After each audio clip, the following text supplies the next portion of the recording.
In this week's episode of Bleach the Thousand Year Blood War, the Soul Society struggles to rebuild following the devastation of the first Quincy invasion. The mythical Zero Division arrives to help them try and pick up the pieces, while Ichigo begins his journey in the Royal Palace as the mysterious Soul King awakens. Yes, with the first Quincy invasion now behind us, it's time for the story to slow down a bit, as all of the new plot threads and developments are introduced that will form the next stage of the Thousand Year Blood War arc. Or at least you'd think it was time for the story to slow down anyway, except for the fact that this is the fastest paced episode we've had for a few weeks now, and it does feel a little jarring, but we'll get into that in the review. Speaking of which, as we do every week with our in-depth spoiler review and discussion, we'll be taking a look at this episode through the lens of someone who has read the Thousand Year Blood War, so expect spoilers for the entire Thousand Year Blood War arc ahead, as we take a look at what the episode added, what it changed, and yes, what it took away as well. Before we get started on the video, guys, if you haven't hit subscribe yet, make sure to do that now for more Bleach content like this every single week. And if you enjoyed the video, make sure to give it a thumbs up as well to help support me and the channel. And if you want to take that support from me another step further, I do also have a Patreon as well. And a huge shout out and continuous thanks goes out to everyone who is supporting me over there on Patreon. I really do appreciate it. So before we take a look at the nitty-gritty of the spoiler analysis, we have to do as we always do and look at what this episode covers. And unfortunately, we are back to a 5-chapter episode. That sweet spot of covering 4 chapters looks like it is long gone, unfortunately, but this episode does cover some very interesting material nonetheless. So the chapters covered in this episode are as follows: Chapter 515, Relics; Chapter 516, The Squad Zero; 517, Stairway to Heaven; 518, The Shooting Star Project Zero Mix, also the title of this week's episode; and finally 519, Hot Hot Heat. And just to revisit that topic of pacing, this week did feel very rapid, I felt, in comparison to at least the last couple of episodes, particularly last week, which I felt really just nailed the perfect balance when it came to pacing. 4 chapters, and it gave all of the important moments the room they needed to breathe, while also even being able to add in extra moments like the extended fight between Ichigo and Yhwach. Here, not only do we return to covering 5 chapters, but it actually feels like a considerable amount of content is actually cut, with very little being added in at all. Interestingly, I actually think this episode starts out amazingly and proceeds to grow more uneven the further in it gets, some of which we can actually attribute to the source material itself. Things do get quite abrupt once we arrive at the Royal Palace. And so to get started then with our spoiler analysis for this week's episode, episode 8, The Shooting Star Project Zero Mix, as I just mentioned, I think it begins beautifully. It starts out wonderfully, and generally speaking, the entirety of 515 is handled very, very well. I think this early section of the episode is my favourite part for sure. I think they completely nail the atmosphere in the direct aftermath of the first Quincy invasion. Honestly, even better than it appears in the original chapter. Here in the anime, we are plunged into the dead of night. There is a torrential downpour of rain as the medics of the 4th Division scurry about in an attempt to save as many injured Shinigami as they can. The way the medical officers are moving through the darkness with their lanterns really helps give everything an ethereal, eerie, ghost-like feel, and really, in my opinion, evokes imagery of Nightingale and medical field doctors, and I think that's the vibe they are going for, and it just makes this whole opening section of the episode feel very desperate, very dire, and just about as bleak as you would expect, and I think it's done perfectly. Seeing the corpses on the ground being abandoned so that they can tend to the injured first, getting their priorities right, but watching that blood mixing with the rainwater, I just think the portrayal here is brilliant. Handled exceptionally well, with a fantastic understanding of the source material and what it was trying to evoke, and actually being able to successfully build on that. However, a small, tiny cut here is made as Hanatero's early appearance in this chapter is removed. In many ways, to continue harping on about the atmosphere, it has never been thicker or more dour than it appears right now. The 4th Division is almost unrecognisable in the way it is being shown off here. I genuinely think this scene, this opening sequence, is one of the greatest examples of the anime taking a creative, artistic license with the material it's adapting and changing it for the better. The conversation between Isane and Unohana is virtually unchanged from the way it is depicted in the manga, with pretty much the only cut being a line of internal dialogue from Isane as she mentions that, yes, of course, Unohana probably wanted to go out onto the battlefield and save people more than anybody else. Otherwise, you know, it looks amazing. Isane breaks down in tears as the emotion of everything that has happened finally gets to her. Unohana herself seems to be struggling to remain composed as she thinks about the last order that was given to them by Yamamoto. Yamamoto seemingly going into this battle knowing it's not going to end well for them, hence why he orders the 4th Division to stay locked inside their barracks no matter what.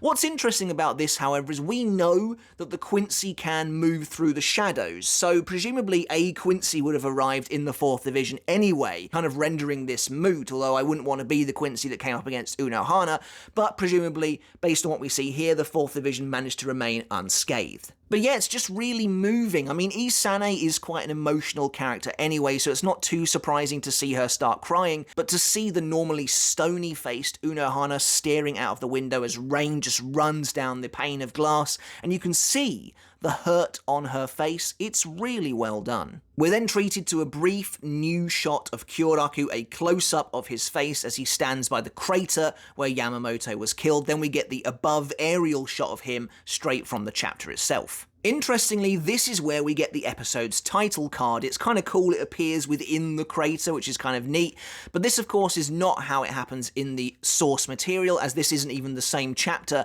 that the title card comes from. What is cool about this, however, is that similarly to Wrath as a Lightning, they have clearly looked at the digitally coloured version of Bleach, because they have taken the same colour scheme that is used in chapter 515 for the title of Relics and applied it here instead. And the rest of chapter 515 is very faithful to the source material itself, and it seems like this is where the most amount of time was spent, and the rest of the episode kind of suffers a little bit as a result. Ichigo receives the report that his friends are okay in Wako Mundo, that everyone's going to be alright, before hearing Ikkaku screaming out as he's being restrained. He can't believe that Zaraki would fall, and it's a really interesting moment because seeing Ikkaku kind of freaking out like that could easily be misconstrued as a comedic moment, but it's absolutely not. Like, this is a guy who has the utmost faith in his captain, and he just is in total denial that Zaraki would have been beaten into a comatose state, and you can see that on Ichigo's face.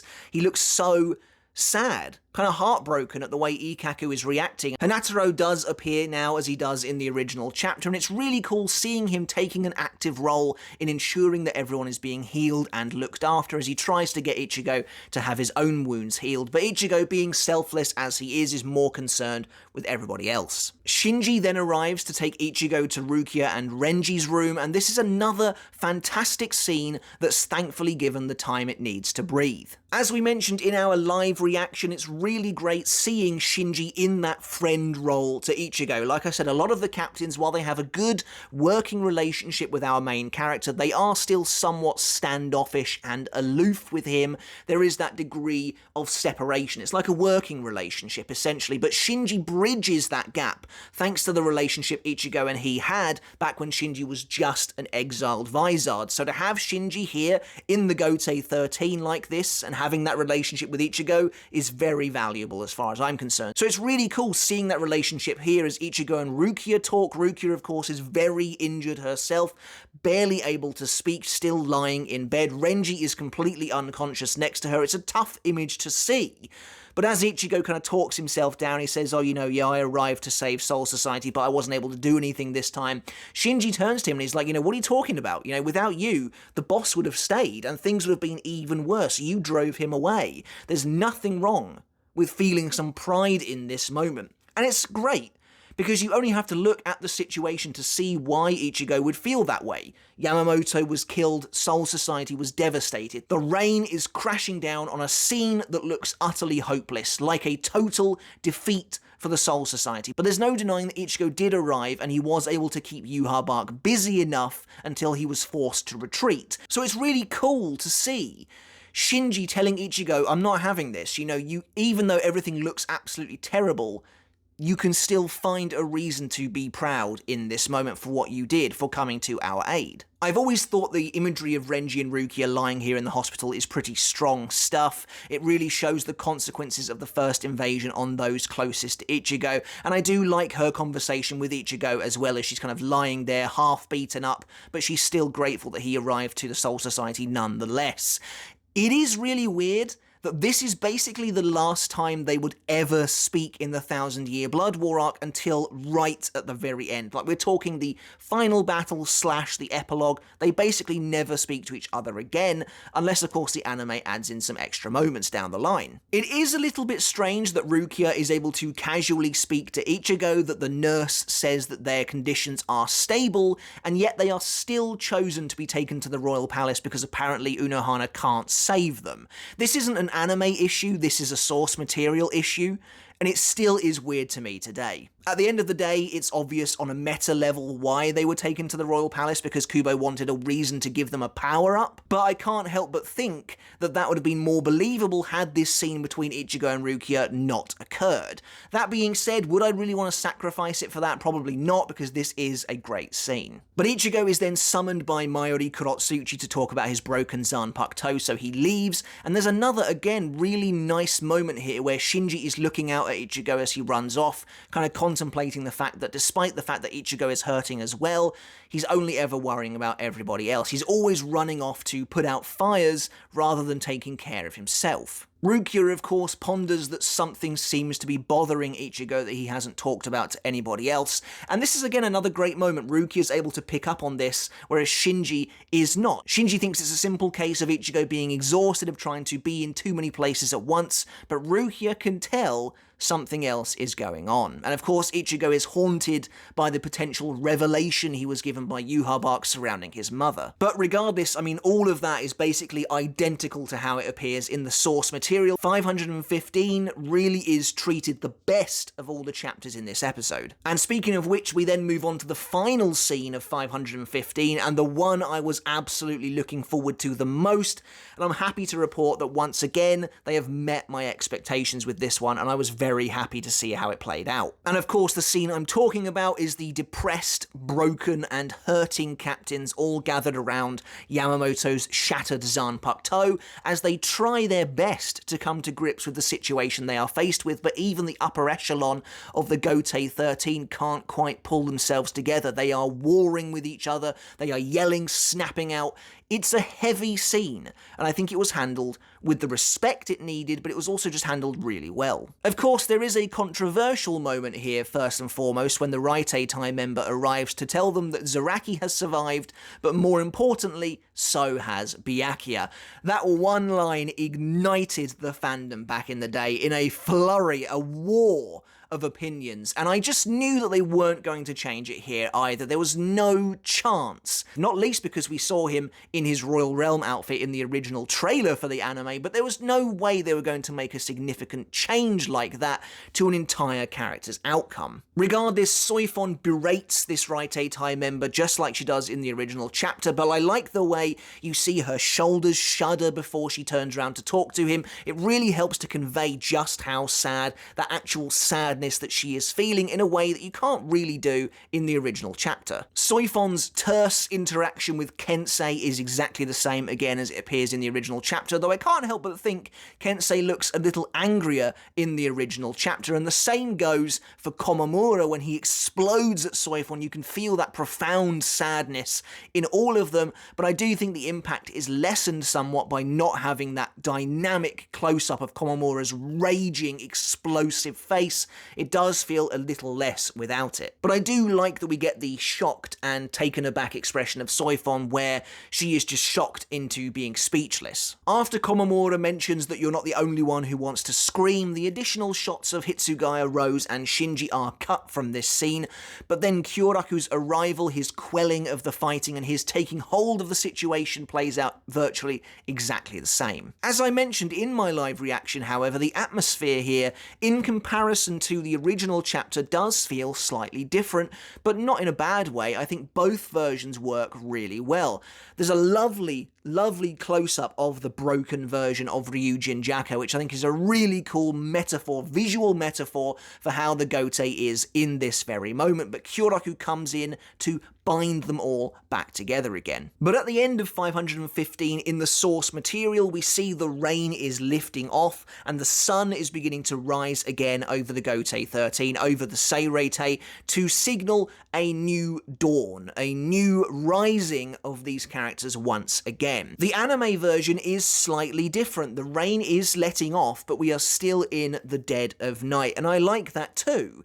It shows that while the danger, the immediate danger, has passed, and the Gotei has rounded a corner per se, they are not out of the woods yet. Darkness still surrounds them. I also saw a comment that echoes a similar sentiment, which is that the moon is supposed to represent the Gotei 13, their shining light breaking through the darkness of those clouds, again showcasing basically the same thing, that they are still a flickering light engulfed in otherwise darkness. Really awesome stuff, and that is the end of chapter 515. And as we begin chapter 516, a scene is immediately cut. In the original chapter, there is a page showing the Zero Division gathering in the Royal Palace, preparing to head down to the Soul Society. That is not in the episode. Instead, we start immediately with Ichigo visiting Mayuri. The initial part of this interaction plays out in basically the same way as it does in the source material. Mayuri tells a shocked Ichigo that the difference in breaking a Shikai and breaking a Bankai is monumental, as a broken Bankai can never be restored to the way it was.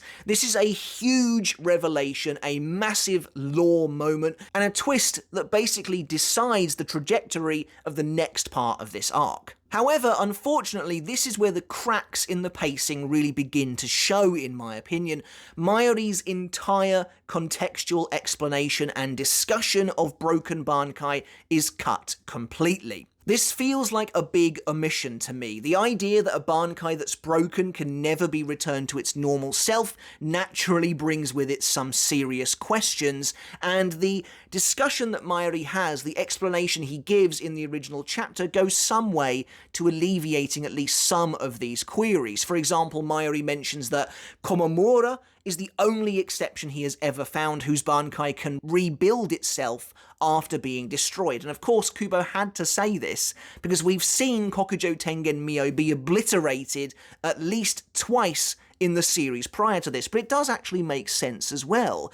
Mayuri says that the link Komamura shares with Kokujo Tengen Mio is so strong that the Bankai is able to repair itself no matter what, finally giving this Bankai something of an impressive buff in comparison to everyone else. And again, it does make total sense. Mayuri then goes on to mention that Ikaku's Bankai, although Akon was able to restore its form somewhat, is still totally broken and basically completely useless. Again, this is a big revelation, and it also allows Ichigo to suddenly realise that Ikaku has a Bankai at all. And then finally, Ichigo contests Mayuri on this, saying Renji's Bankai was destroyed in the battle against Byakuya, but Mayuri says that the portions of Hihio Zabimaru that were gone have remained so to this day. It just seems like an awful lot of information to cut out. It's not like this is a comedic moment or anything like that, or even superfluous fluff.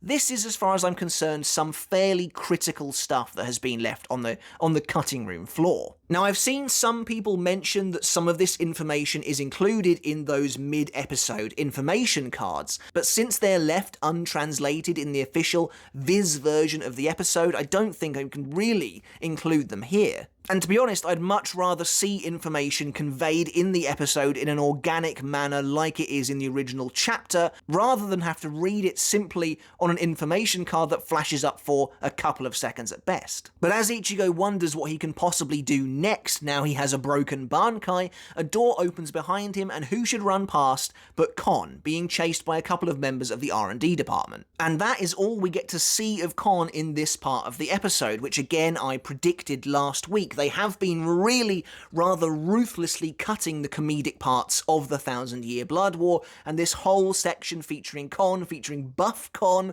which does feel like a bit of a loss, is completely removed. It is a bit of a shame. I always thought Buff Kon was a pretty funny joke, to be honest, but it's also pretty interesting because Buff Kon would return later on as the conduit for why Ichigo would be knocked out after being thrown from the royal palace. So either they will just change that and cut Buff Kon again completely, or he'll just be reintroduced there with no prior explanation. But there's something about Kon's appearance in this part of the episode that feels a lot less natural, a lot more random than it does in the original chapter. However, Mayuri informs Ichigo that he should come with him as the Zero Division are about to arrive. I really do love the general sense of malaise and contempt the captains seem to have towards the Zero Division. They're supposed to be this revered, almost legendary force within the history of the Soul Society, but it seems like no one really wants to go and greet them. Mayuri says, I'd rather not be going when they arrive. Shinji's like, oh, you came to see the Zero Division? I wouldn't recommend it. I always found that to be really fascinating.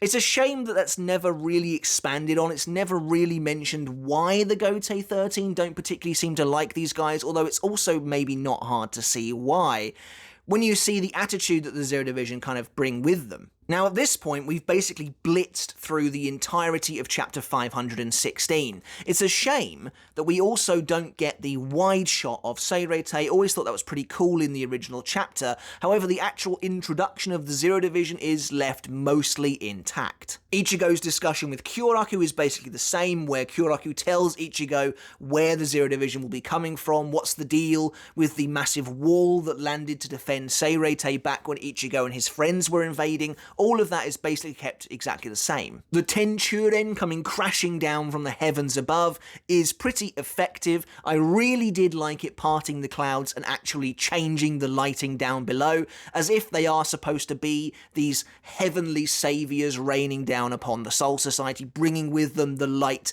of day as well, parting their clouds.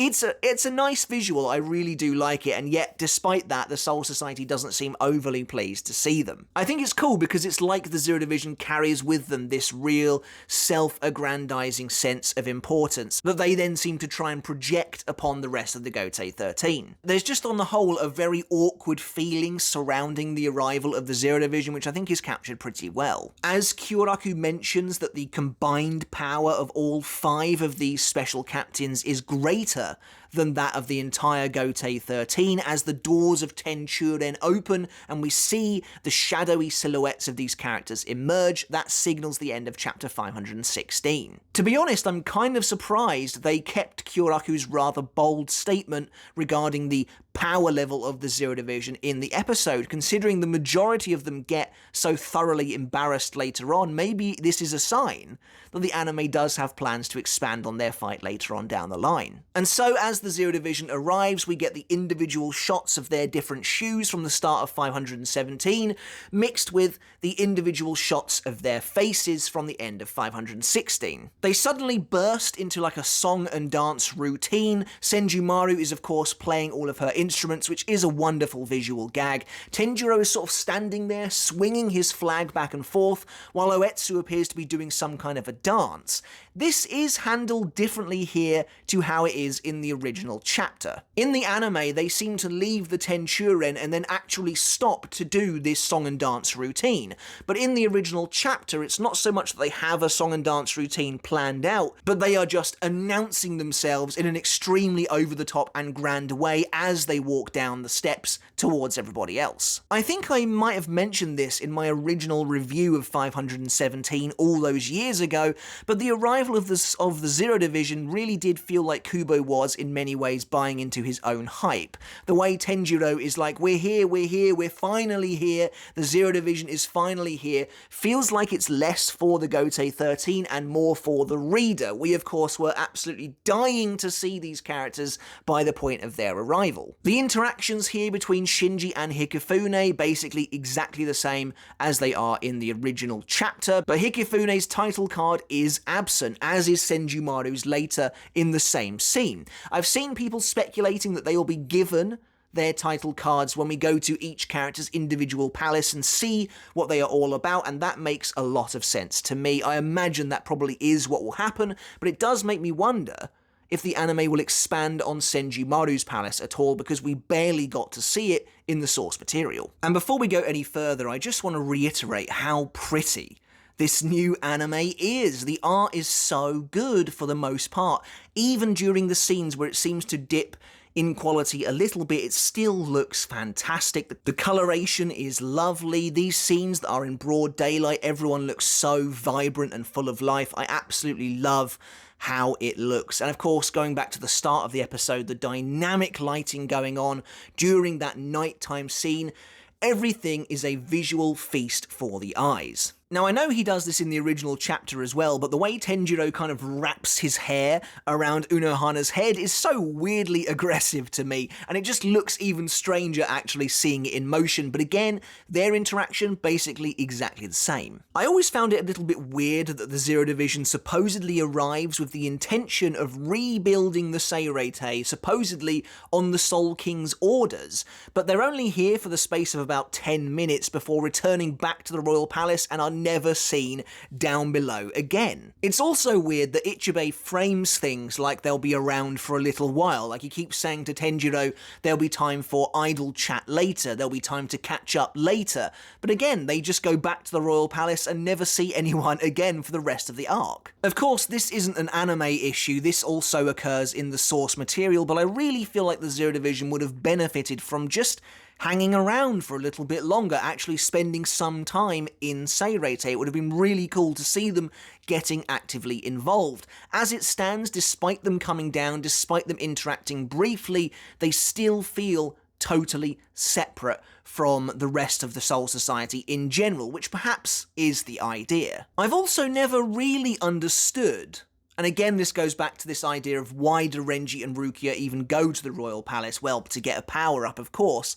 But I've never really understood why the Zero Division would particularly care about the lives of these random Shinigami. Sure, they're a captain and 2 vice-captains, but it's not that big of a deal at the end of the day. And the Zero Division are very much unconcerned with the goings-on of the Gotei 13. They are, as far as they're concerned, their own separate faction with their own separate problems. So it was always kind of weird to me that they just selected Renji and Rukia. Byakuya is maybe a little bit more understandable. If they have a chance to save a captain, maybe they think it's worthwhile. But Renji and Rukia, who were basically stable anyway, does feel a little bit strange. Anyway, aside from some slight perspective changes, Soifon's rant to the Zero Division is again handled in basically the exact same way as the source material, right down to Tenjiro appearing behind her and berating her and the Gotei 13 as a whole for their failure to protect Seirei. Again, this was a really awesome moment back in the day, because this was a question that all of us had.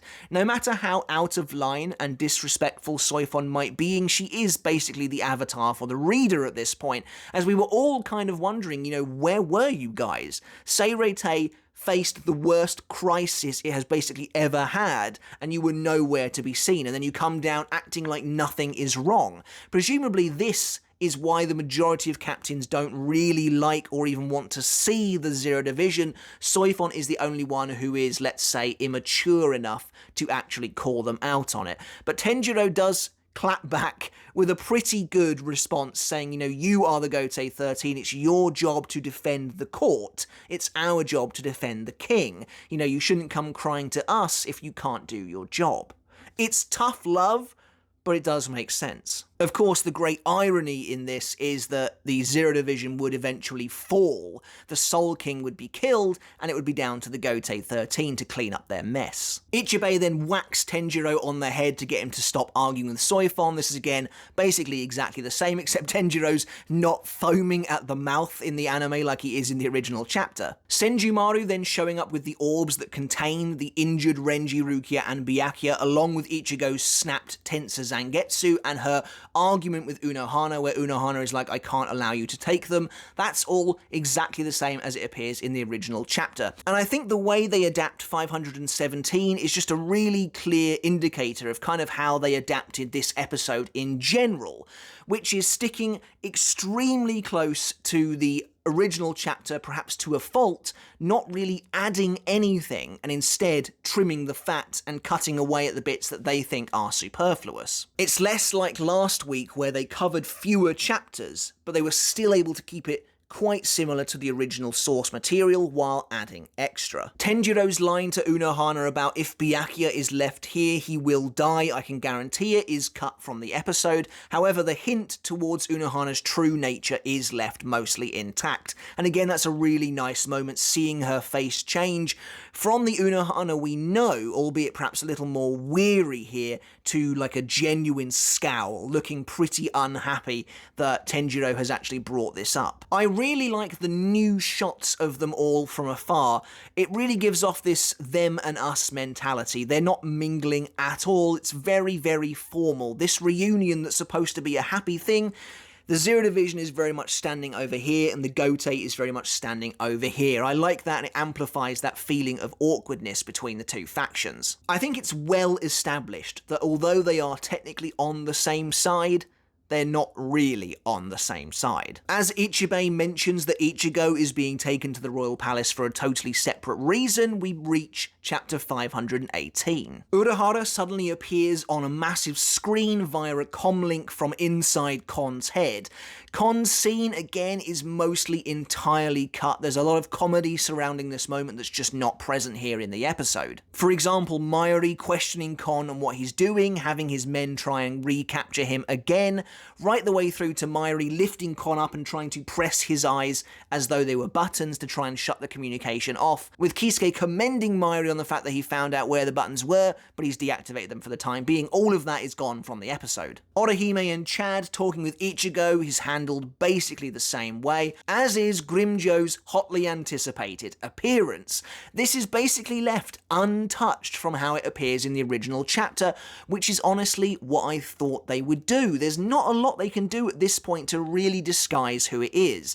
It reminds me of in the Lost Agent arc when Kubo was trying to disguise who the Shinigami was that was talking to Urahara and Isshin.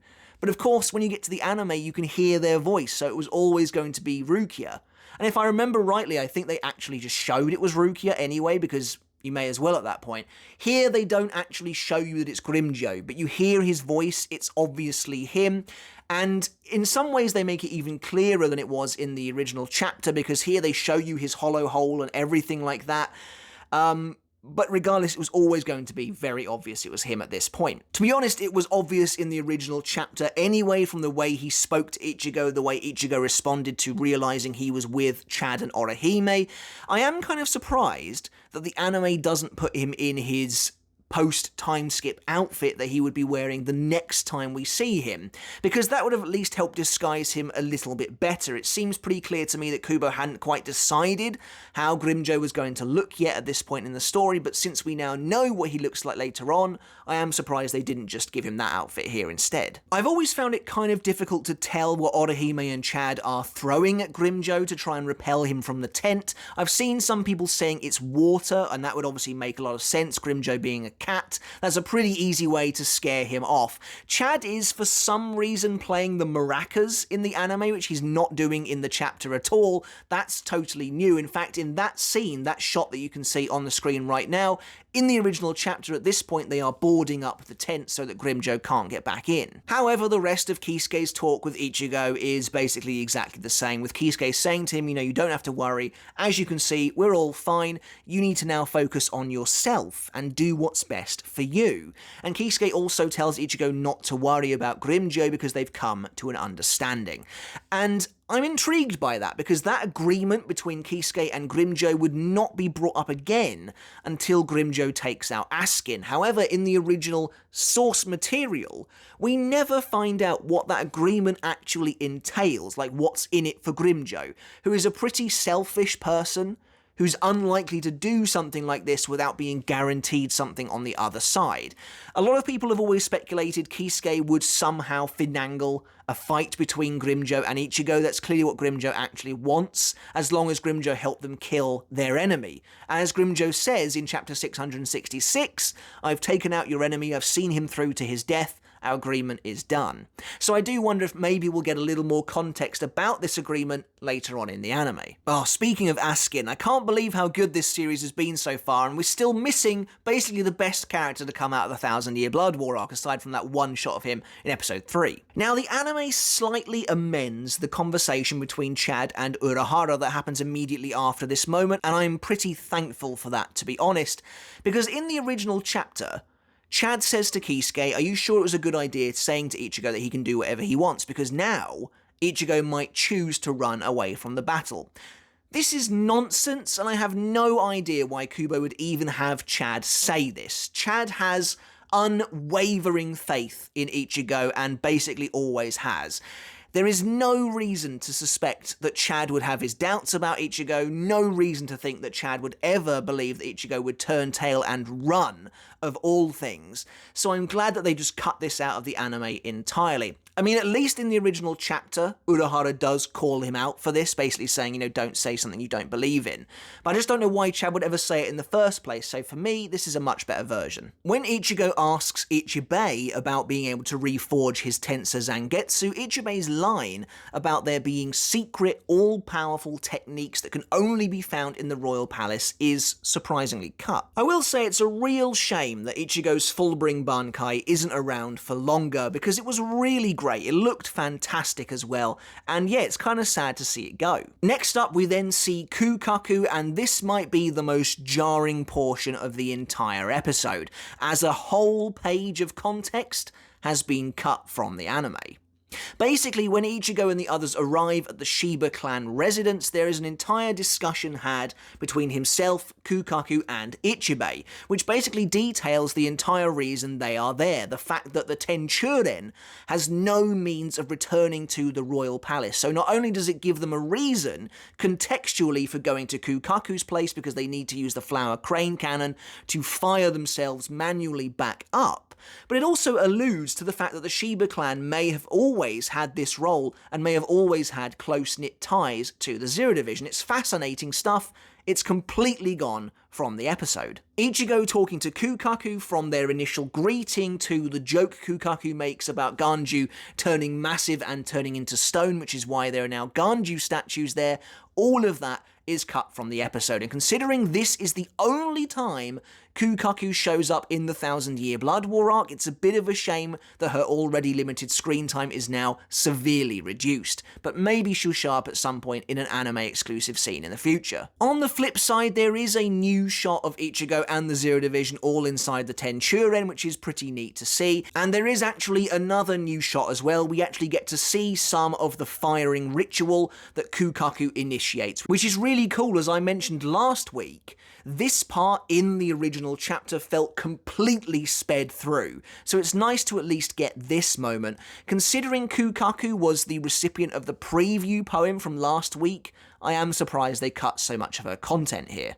But regardless, it is still visually really cool seeing her igniting her arm and blasting the flower crane cannon, sending the Tenchuren up into the heavens. Now, Kukaku's short conversation with Ganju after Ichigo leaves is effectively exactly the same, except we are treated to a very surprising additional shot of none other than Isshin Shiba as the captain of the 10th Division. This is shown when Kukaku mentions her uncle, directly confirming Isshin as her uncle, the Shiba clan's relation to Ichigo, and I'm optimistic that this might indicate we'll get a little more substance where this relationship is concerned. I've seen some people saying you can't really tell it's Isshin, but as far as I'm concerned, the hair is a dead giveaway, regardless of whether or not you have read the 1,000 Year Blood War arc in the manga, and to be honest, it's just a cool little precursor to Everything But the Rain. Now for me, who is a big fan of Grimmjow and Tsukishima, this moment, this surprise moment of seeing them here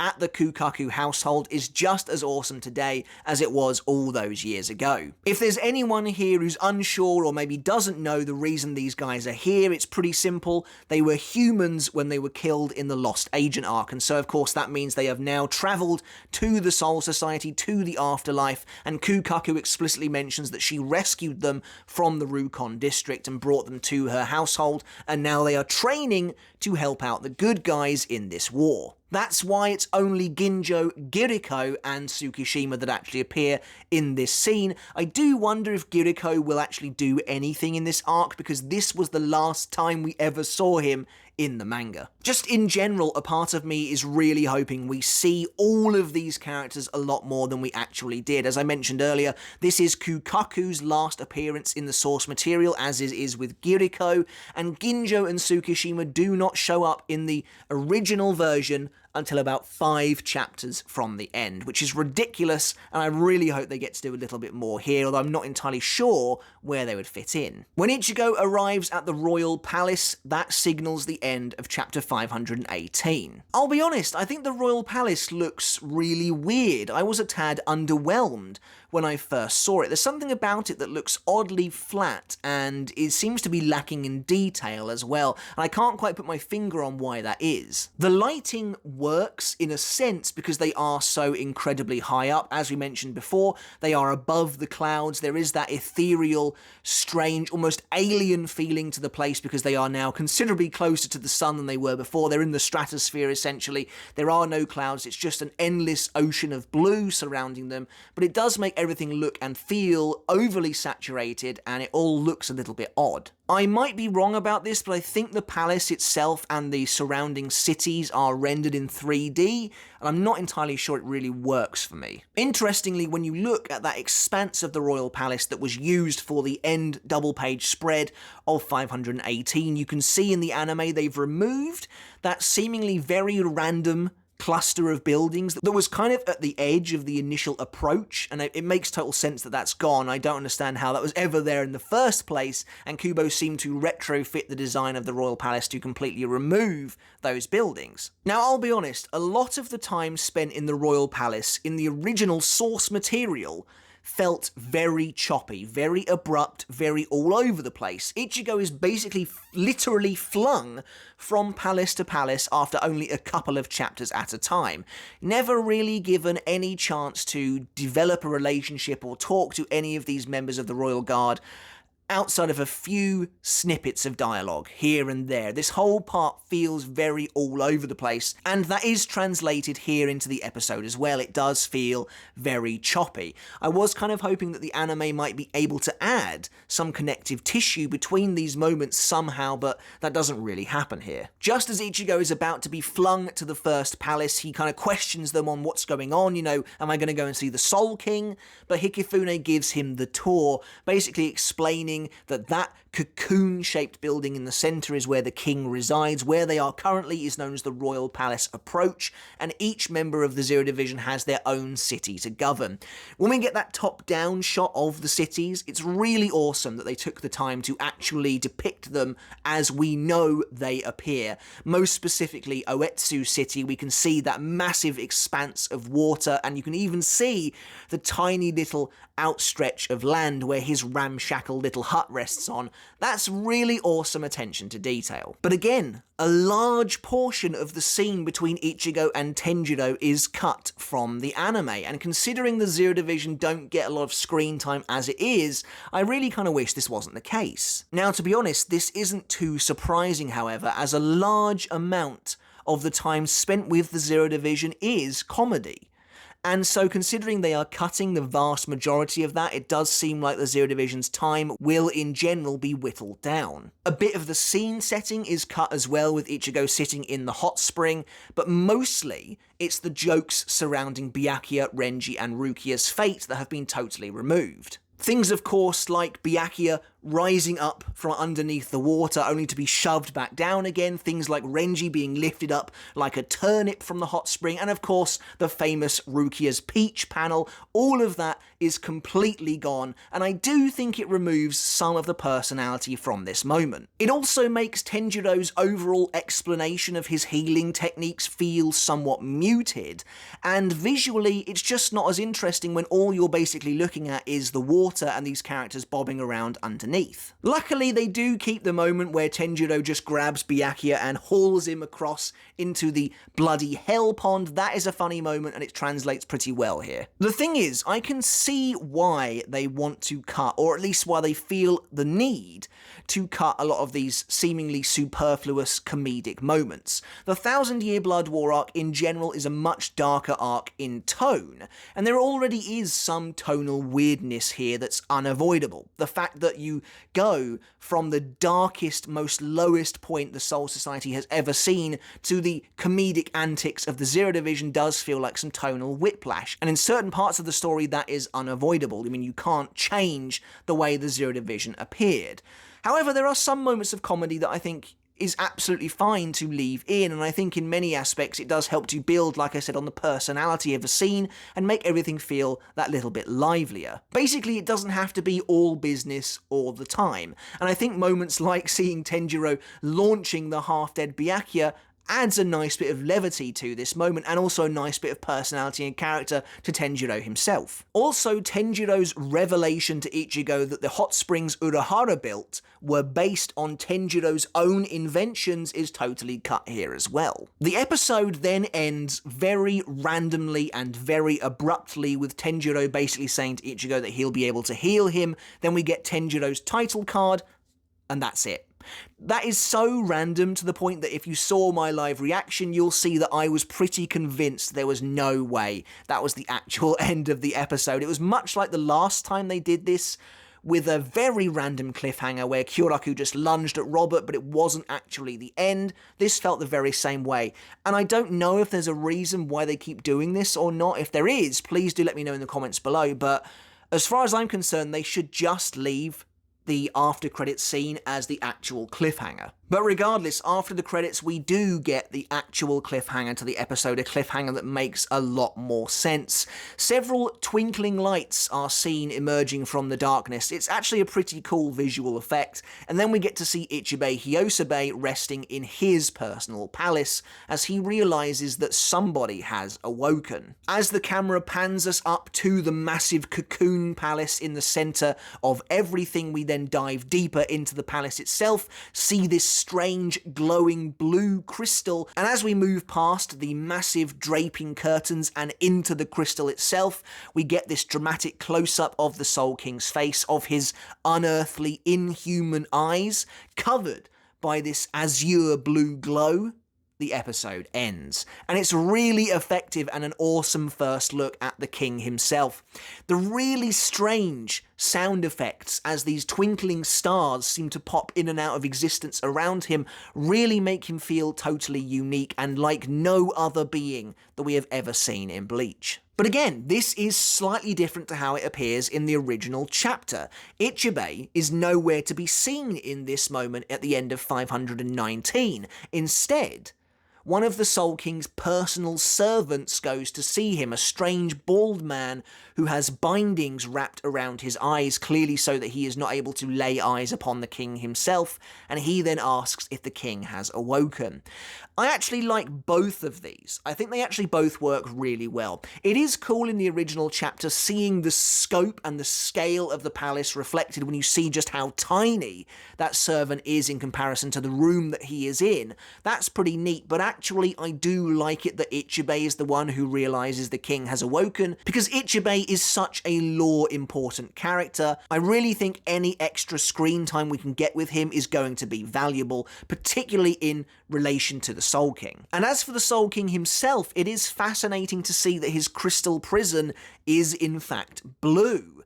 we've been conditioned to think all these years that it's actually going to be a golden colour based on the digitally coloured version of Bleach. However, it being blue, particularly this kind of shade of blue, does make a lot of sense in my opinion. It is very reminiscent of the Quincy Reiatsu that we have been seeing so far in the anime adaptation, and considering the origins of the Soul King and his connection to Yhwach, I think this is a pretty cool potential little hint. Unlike chapter 519, I don't think you can tell whether or not the Soul King has any limbs at this point, but he does still have ears like he does at the end of this chapter. Whether he keeps those ears or not moving forward, I'm not entirely sure. The Soul King has ears as late as chapter 611, if I'm remembering rightly, but he then does seem to lose them in later appearances, so I don't know quite how they will tackle that moving forwards. But of course, the Soul King really is one of the elements I want to see expanded upon the most, so even just seeing him here as he appears at the end of 519 is enough to get me hyped, and I really hope that they do just give us a little bit more about this character in the anime. Then of course, the preview poem for next week's episode, episode 9, The Drop, features Kenpachi Zaraki, as I think most of us could probably have guessed. And his poem, again, I think is a pretty simple one, and it reads, "Neither form nor soul shall escape my blade, nothing except you." And I feel like it's just supposed to be referencing the fact that Kenpachi is normally able to defeat virtually everyone he comes up against, but his battle against Unohana about 1,000 years ago, as we see from that vision of the original Gote, we can see that she has the scar she got from Zaraki, so that battle against Yhwach, at least according to the anime continuity, happens after she clashes with the child Zaraki, but this poem seems to be referencing the fact that Unohana defeated him, Unohana got away. And so with that, we reach the end of episode 8, the Shooting Star Project Zero Mix. This is a very up and down episode as far as I'm concerned. I think the opening is absolutely brilliant. Basically, the entire of chapter 515 is handled very well, but I think as the episode goes along, it felt like they were cutting more and more in an attempt to kind of rush to the end. I can't help but feel like they did try and cover a little bit too much this week. It's not like we had 5 chapters of fighting, which can generally be covered a lot faster. This is 5 chapters of dialogue, of character interactions, of meetings, of plot beats and developments, and that's a lot to cram into about 25 minutes, so sacrifices were made. On the whole, though, again, the episode looks amazing, and I'm still really happy with the way this is turning out. But if we end this video like we always do with some predictions for next week, episode 9, The Drop. And considering that is the title of the episode, I think it's pretty safe to assume that virtually the entirety of next week will be focused on Kenpachi versus Unohana, which I know loads of people have been really excited for, myself included. However, despite that, there's potentially a lot to get through here, so let's take a brief look. This episode that we just watched ended with chapter 519, as I think many of us predicted last week. However, the Zaraki versus Unohana fight doesn't actually begin until 523, running right the way through to 527. Going from 520 to 527 seems like too many chapters to cover in one episode. It's possible then that they will split the fight up between episode 9 and episode 10, utilising a cliffhanger from about the midway point in the fight. Chapter 525 seems the most likely to me, as that chapter ends with Zaraki landing a massive slash on Unohana but not actually ending the fight. I can't help but think though that some people would be disappointed were the fight to be split like this. It's very possible that moments like Ichigo, Renji, and Kon in Hikafune's palace will be rapidly sped through. Again, a lot of that is comedic moments, but actually, as of chapter 520, we're still not done with Tenjiro's palace yet either, so it's possible that all of these Zero Division moments are going to be dramatically cut down. So I think it's pretty likely the episode will open with the start of chapter 520, which is Nanao and Kyoraku's scene, where Kyoraku is promoted to the Captain Commander, which is an awesome scene. Again, I'm really looking forward to it. I actually think it's very likely that if they are going to try and encapsulate as much of the Zaraki wacky versus Unohana fight as they can, that a lot of the Tenjiro scene will probably be cut. I wouldn't be surprised if the characters of Kazuo and Kazuhiro are cut entirely, and this sequence maybe just opens with Tenjiro punching Ichigo and determining that Ichigo and Renji are both okay to move on. Also, the vast majority of the Oetsu introduction from chapter 522 is, again, you guessed it, comedic, so I could see a ton of that being removed as well and just getting down to business. However, if this episode does take us right the way to the end of the Unohana fight, it means we'll get to see her Bankai, and I'm really hoping they give us a more concrete explanation as to what it actually is. But more importantly, if this episode does take us that far, episode 10 will be Everything But the Rain, which I imagine is also what it will be called, but that is very exciting to think about as well. But that's it for the video, guys. I really hope you enjoyed it. Let me know in the comments below what you thought of episode 8, the Shooting Star Project Zero Mix. A slightly more uneven one for me this week, especially compared to the masterpieces that were episodes 6 and 7, but I'm really looking forward to seeing where things go from here, particularly that much anticipated fight between the two Kenpachi next week. I'm hoping they really get that right. But that's it from me, guys. Make sure to hit subscribe if you haven't done already, and until then, I'll catch you next time. I'll see you then.